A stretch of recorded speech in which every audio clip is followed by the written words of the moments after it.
گفتگو میں تصور، خیال، نظریہ اور بیانیہ ایک دوسرے سے مدغم ہو رہے ہیں. جی یہ بات درست ہے. جبکہ گفتگو بیانیے پہ ہو رہی ہے. نظریہ اور تصور، فکر الگ الگ چیزیں ہیں. ہر تصور نظریہ نہیں ہوتا. نظریے کے لیے جو بنیادی چیزیں ہوتی ہیں وہ ہے ایک خیال، دوسرا اس کو عملی شکل دی جا سکے، تیسرا اس کو عملی شکل دینے کے لیے لائحہ عمل تیار کیا جائے، تب وہ خیال جا کر نظریہ بنتا ہے.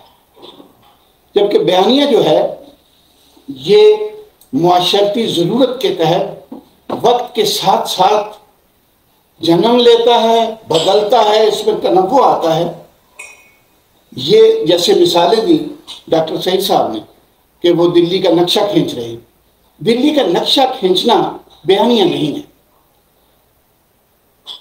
بیانیہ یہ ہے کہ وہ مشترکہ اقدار جو لکھنے والوں نے اپنا لیں اور ایک دور کی عکاس بن گئیں، وہ بیانیہ کہلاتا ہے.